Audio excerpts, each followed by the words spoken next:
Hello students, Assalamu alaikum. Hello, are you listening? Hello, hello students. Hello, ji sir. हाँ जी, आवाज आ रही? Data आपको share हो sir गया आ था? रही है आवाज। डाटा शेयर हो गया था? जी जी सर। तो स्टार्ट करते हैं। कल हमने लास्ट लेक्चर में हमने बनाक space, norm space, vector space, norm space और बनाक स्पेस की खासतौर पे एक एग्जांपल पढ़ी थी, are is a Banach space.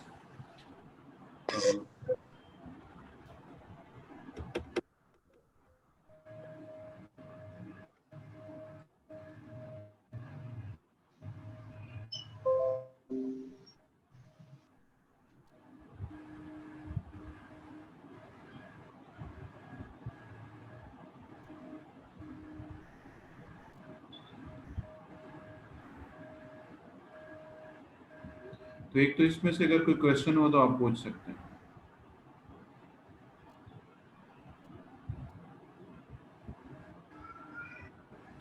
अच्छा, अदरवाइज ये पढ़िएगा और फिर जो क्वेश्चन हुआ वो पूछ लीजिएगा। हम सेकंड एग्जांपल इसकी रीड कर रहे हैं। This is C, the space C is a Banach space, the space C for complex number. तो हमने पढ़ा हुआ है कि सी कॉम्प्लेक्स नंबर की स्पेस यूजुअल हमारे पास जो कॉम्प्लेक्स नंबर की एडिशन है और स्केलर मल्टीप्लिकेशन के तहत ये हमारे पास वेक्टर स्पेस होती है, इसकी फील्ड आर होती है। C is a vector space with field R. तो C is a Banach space. तो इसमें बनाक स्पेस में जो तीन चीज़ें हमें बतानी होती हैं, नंबर वन हम कहते हैं कंप्लीट नॉन लीनियर स्पेस को बनाक बोलते हैं, और कंप्लीटनेस के लिए बताना पड़ता है कि इसके अंदर हर काशी सीक्वेंस इसी के पॉइंट को कन्वर्ज करता है। और नॉर्म स्पेस का मतलब है कि वो पहले एक वेक्टर स्पेस है, लीनियर स्पेस है, यानी उसकी फील्ड आर है या सी है, और सेकंड उस पर कोई फंक्शन डिफाइंड है जो कि नॉर्म की कंडीशंस को सेटिस्फाई करता है। थर्ड, जो मीट्रिक नॉर्म से इंड्यूस होती है, प्रूव करते हैं कि under this metric every Cauchy sequence in C converges in C. तो अगर आप इसको देखें तो ये इसका प्रूफ है, जिसमें हमने पॉइंट वाइज रिपीट मैं कर रहा हूँ कि हम उसके लीनियर स्पेस होने को और उसके नॉर्म स्पेस होने को जस्ट इंफॉर्मेशन के तौर पे शेयर करते हैं, उसकी एक्सप्लेनेशन नहीं बताते। यानी हम जानते हैं, since we know that C is a vector space over R, हम जानते हैं कि सी सेट कॉम्प्लेक्स नंबर्स का सेट आर फील्ड के तहत वेक्टर स्पेस होता है, और जो भी vector space with respect to the field R या सी हो उसको हम लीनियर बोलते हैं। इसका मतलब C is a linear space. B point देखें, we also know that C is a norm space with respect to the norm. देखिए नॉर्म डिफाइन किया जा रहा है हमारे पास, norm is from C to R, G norm is equal to ji modulus. हम जानते हैं कि इस फॉर्मूले पे नॉर्म की तीनों कंडीशंस हैं वो सेटिस्फाई होती हैं। So C with this norm is a norm space. तो ये फॉर्मूला आपने जहन में रखना है कि यानी किसी भी जी के नॉर्म का मतलब है उसका मॉड ले लेना। सो सी लीनियर स्पेस है, नंबर वन। ए पॉइंट ये है। बी ये है कि C with respect to this norm norm space है। थर्ड, हमने प्रूव करना है कि ये स्पेस बनाक है, मतलब C is a complete non linear space. मतलब फॉर द प्रूफ और कंप्लीटनेस हम शो करेंगे कि हर काशी सीक्वेंस जो हमारे पास सी में है वो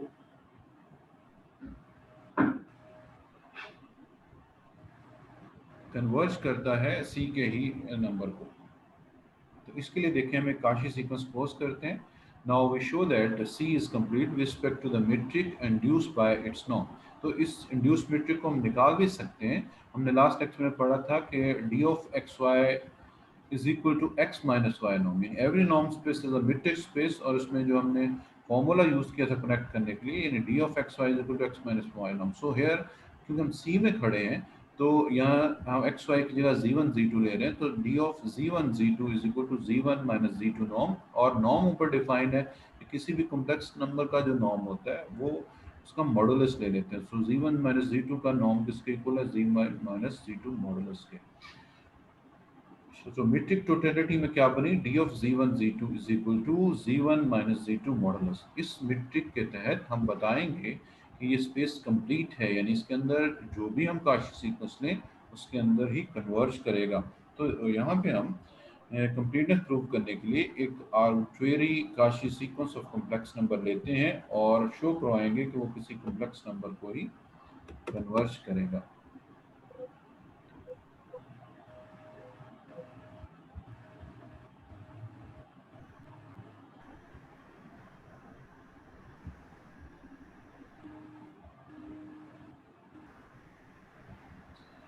तो ये देखिए हमने काशी सीक्वेंस लिया। Let G N be a Cauchy sequence in C, यानी कि हमने काशी सीक्वेंस लिया जैसे हम एक्स एन काशी सीक्वेंस लेते हैं, तो कॉम्प्लेक्स नंबर की स्पेस है तो G N be a Cauchy sequence in C where G N is equal to X N plus iota Y N. तो जी एन की शेप क्या होगी, इसके अंदर पाया जाने वाला हर एलिमेंट एक कॉम्प्लेक्स नंबर है, यानी जी वन होगा x one plus iota Y one, g to होगा x two plus iota Y to, उसकी nth टर्म होगी x N plus iota Y.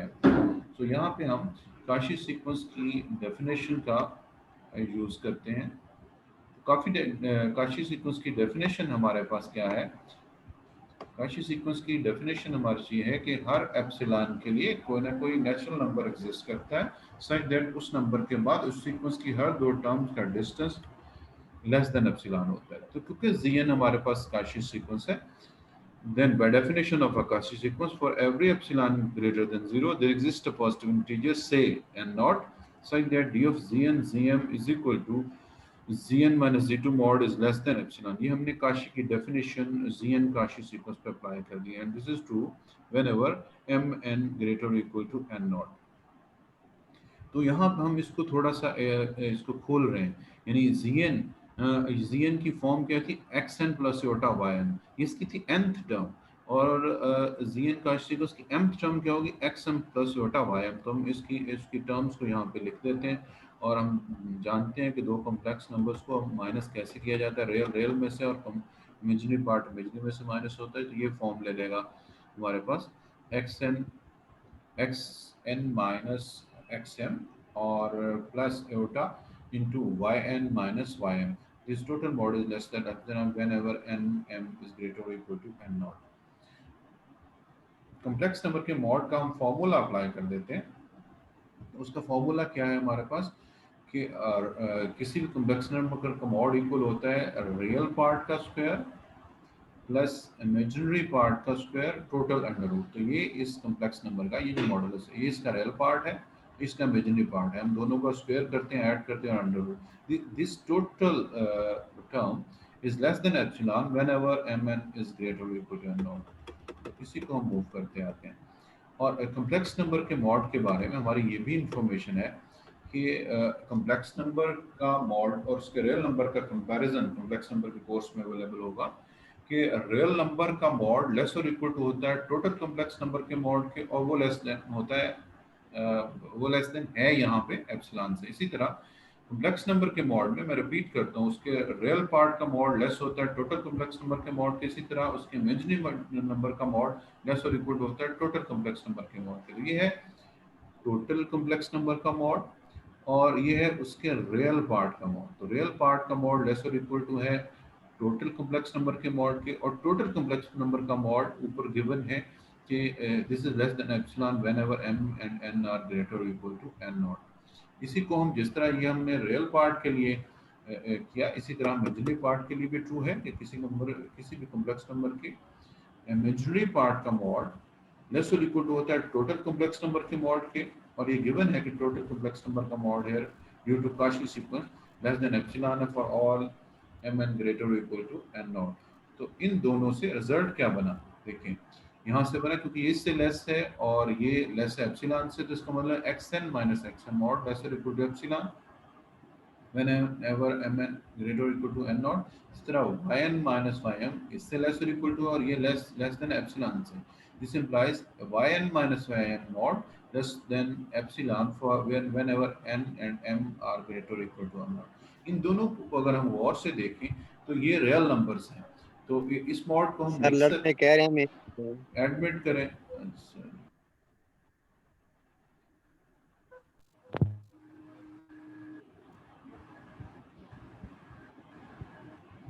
तो देखें ये हमारे पास X N minus X N mod, दो रियल नंबर माइनस हो रहे हैं मॉड है, this is equal to D of X N और and this is equal to D of Y N.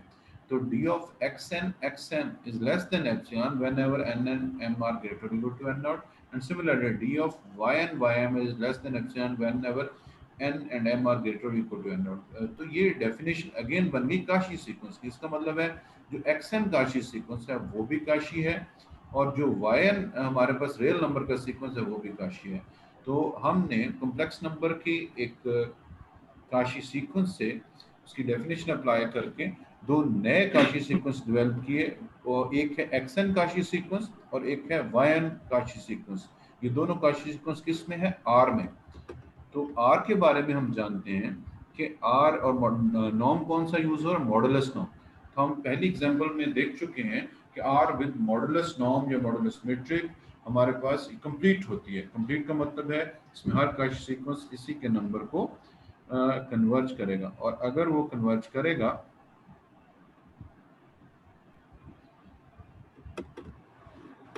ये जो अगली लाइन आप पढ़ें तो ये डेवलपमेंट बताई गई है। मतलब x and y and are Cauchy sequence in R since R is complete, so x and y and converges to वो उसी के अंदर कन्वर्ज करेंगे, यानी रियल नंबर को ही कन्वर्ज किया। x n भी रियल नंबर्स का एक Cauchy सीक्वेंस बन गया, y n भी रियल नंबर्स का एक Cauchy सीक्वेंस बन गया। ये थी क्या? ये हमारे पास कंपोनेंट्स थे Zn Cauchy सीक्वेंस जो कि बोलता है x1 plus y1 x2 plus y2 इस तरह xn plus yn and so on. तो उसमें से हमारे पास उसके रियल पार्ट से एक रियल सीक्वेंस मिल गया और इमेजिनरी पार्ट से एक रियल नंबर्स का Cauchy सीक्वेंस मिल गया। और R की कंप्लीटनेस हमें बताती है कि ये R के ही नंबरों को कन्वर्ज करेंगे। तो हम सपोज करते हैं कि xn जिसको कन्वर्ज करेगा वो x है और yn जिसको कन्वर्ज करेगा वो y है। limit n tends to infinity xn is x, limit n tends to infinity yn is y। ये निकाला नहीं है हमने, ये यूज किया है, हमने पिछली एग्जांपल्स को यूज किया है, क्योंकि R कंप्लीट स्पेस है, कंप्लीट स्पेस में हर का सीक्वेंस उसी के नंबरों को कन्वर्ज करता है। तो हमने Z के C कॉम्प्लेक्स नंबर के Zn Cauchy सीक्वेंस से दो रियल नंबर्स के Cauchy सीक्वेंस डेवलप किए xn yn, और due to completeness of R our known information ये दोनों R के ही पॉइंट्स को कन्वर्ज करेंगे। एक का हमने फर्जी नाम x रखा और दूसरे का y, और ये उसकी कन्वर्जेंस है। Equation 3 and 4 implies for all epsilon greater than 0 there exists a positive integer n1 n2 such that, तो ये कन्वर्जेंस को डिफाइन किया जा रहा है कि अगर xn x को कन्वर्ज करता है, व्हाट दिस मींस, इसका मतलब है xn से x का मॉडुलस डिस्टेंस लेस होगा एप्सिलॉन बाय 2 अंडर रूट से whenever n greater equal to n1 हो। इस तरह yn अगर y को कन्वर्ज कर रहा है, मैं रिपीट करता हूँ, yn y को कन्वर्ज कर रहा है, तो हर एप्सिलॉन के लिए एक हमारे पास नेचुरल नंबर एग्जिस्ट करेगा। फर्जी नाम हमने यहाँ पे उसका रखा है n2, जिसके बाद इस सीक्वेंस की हर टर्म का y से डिस्टेंस लाइक दिस, ये हमारे पास y modulus is less than epsilon by 2 under root whenever n is greater और इक्वल टू n। तो एक कन्वर्जेंस हमारे पास हो रही है एक एप्सिलॉन के लिए, एक सीक्वेंस कन्वर्ज कर रहा है जब हमारे पास टर्म्स जो है n1 से बड़ी होती हैं, और दूसरा कर रहा है जब टर्म्स हमारे पास n2 से बराबर या बड़ी होती हैं। हम इन दोनों टर्म्स का मैक्सिमम ले लेते हैं, यानी एक कन्वर्जेंस अगर 10 से स्टार्ट हो रही है दूसरी टिपिकल एप्सिलॉन के लिए, और दूसरी n2 से स्टार्ट हो रही है, तो उनमें जो मैक्सिमम होगा उसके उस नंबर के बाद xn भी x को कन्वर्ज कर रहा होगा और yn भी y को कन्वर्ज कर रहा होगा। So this is true. xn minus x modulus is less than epsilon by 2 under root whenever n is greater or equal to n, and yn minus y modulus is less than epsilon by 2 under root whenever n is greater or equal to n. What is greater than? Greater than is maximum of n1 and n2. What is n1 and n2? n1 वो natural number है जो typical epsilon के लिए exist करता है अगर xn x को converge कर रहा हो तो, और n2 वो हमारे पास नंबर है टर्म का जो टिपिकल एप्सिलॉन के लिए एग्जिस्ट करता है, देन yn कन्वर्ज करता है y को, या yn का y से डिस्टेंस उस टिपिकल एप्सिलॉन से लेस होता है।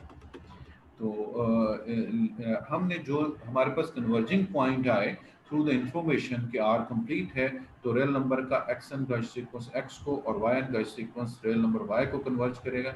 हम जानते हैं हर दो कॉम्प्लेक्स रियल नंबर की मदद से एक नया कॉम्प्लेक्स नंबर बनाया जा सकता है।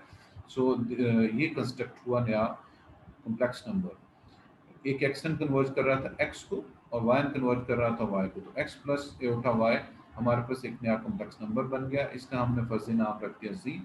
हम शो करेंगे कि जो जी एन शुरू में हमने स्टार्ट में गॉस सीक्वेंस लिया था कॉम्प्लेक्स नंबर्स का, वो इस कॉम्प्लेक्स नंबर को कन्वर्ज करता है।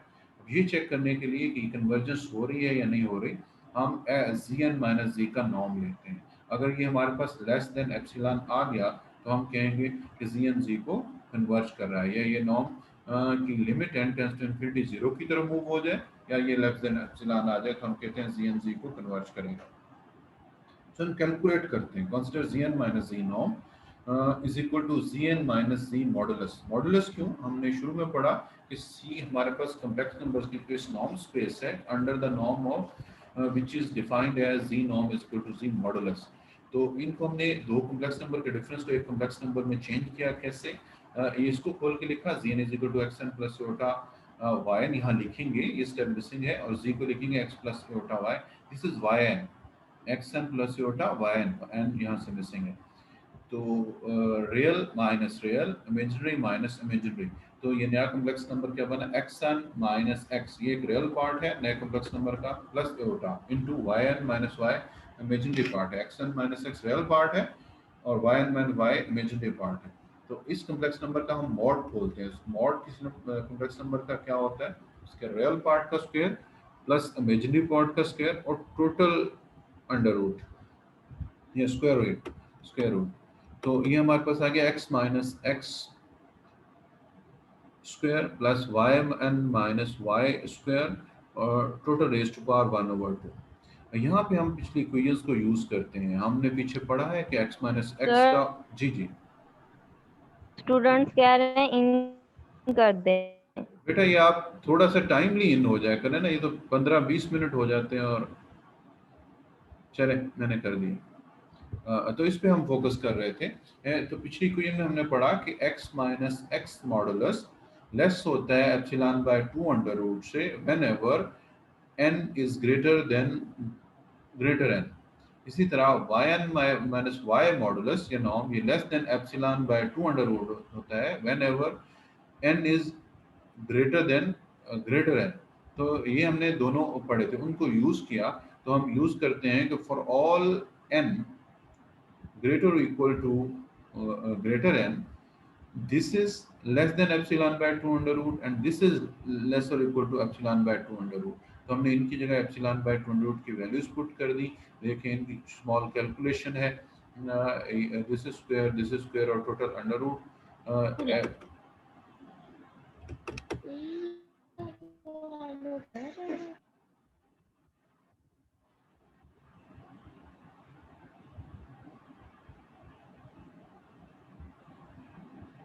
सॉरी,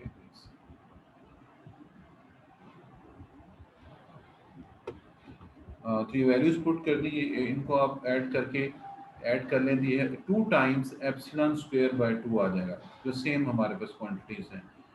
तो स्क्वायर से स्क्वायर रूट कट जाएगा और ये हमारे पास 2 से 2 कट जाएगा, तो ये हमारे पास एप्सिलॉन आ गया। तो टोटलिटी में आ गया G N minus ji norm is less और equal to less than epsilon whenever n is greater और equal to this n। This is the definition of a convergence sequence, means Zn converges to Z. And what is Z? Z is a complex number. So जो हमने arbitrary Cauchy sequence लिया था Zn for complex numbers, वो एक complex number Z को converge कर रहा है। इसका मतलब है हम किसी भी Cauchy sequence को C में under this norm and metric prove करवा सकते हैं, वो C के ही एक number को converge करता है। So C is complete and complete norm linear space is a Banach space. So C is a Banach space.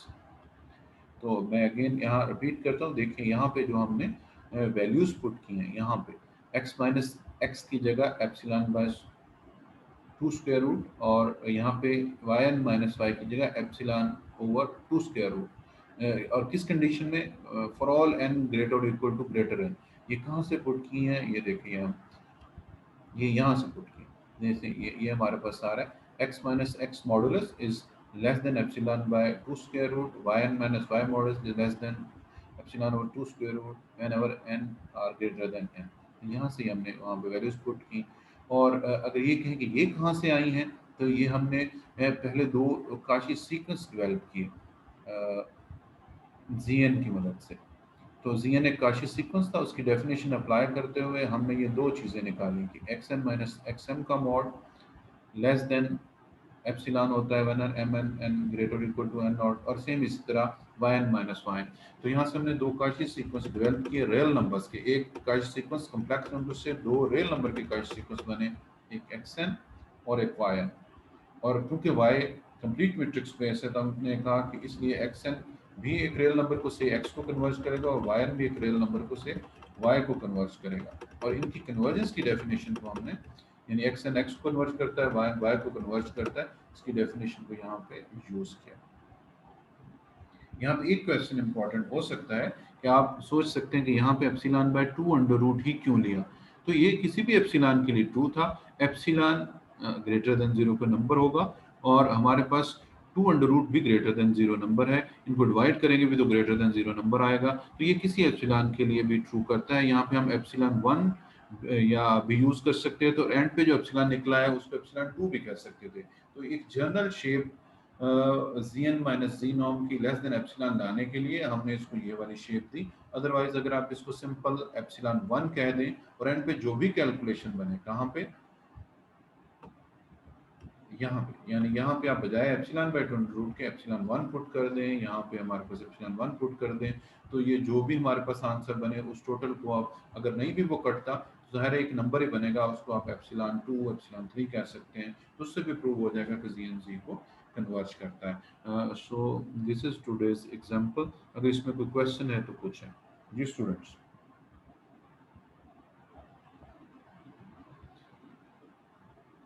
Hello students, मेरी आवाज आ रही है आपको? Yes sir. जी, इस हमने C को प्रूव किया कि C बनाक स्पेस है। C कॉम्प्लेक्स नंबर्स की जो हमारे पास स्पेस है, ये बनाक स्पेस है। इसमें कोई क्वेश्चन हो तो पूछें। सर ये आपने स्पेस आगे बनाक प्रूव की हुई है? हेलो, C कॉम्प्लेक्स नंबर की स्पेस को आपने पहले बनाक प्रूव किया हुआ है मैथमेटिकल स्पेसेस में? जी सर। आपको मेरी आवाज आ रही है? कि ये बनाक स्पेस सर, यही कुछ पढ़। अच्छा, लेकिन इसका प्रूफ नहीं दिया था। यस चले, ये इसका प्रूफ है। और यस सर। पहले रियल लाइन के बनाक होने का प्रूफ था, उसमें भी थोड़ा सा एक में लेक्चर के मिसिंग थी शायद। वो हमारे पास जब आर का हमने स्टार्ट किया प्रूफ, लास्ट 2 लेक्चर मैंने सेंड किए थे थर्सडे वाले, तो उसकी रिकॉर्डिंग सेट की। Yes sir. रिकॉर्डिंग में आर का स्टार्टिंग पार्ट मिसिंग है, उसके नोट्स अवेलेबल हैं।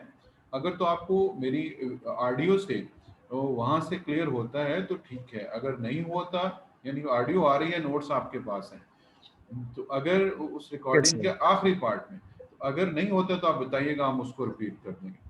तो आज की क्लास बस इतनी ही थी। हम कल को और बनाक स्पेसेस के बारे में डिस्कस करेंगे।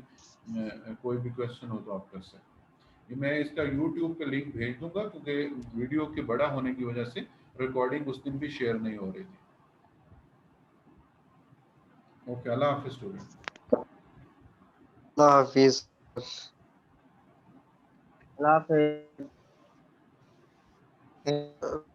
Bye sir. अल्लाह सर। हाँ, अल्लाह हाफिज। अल्लाह कुलू।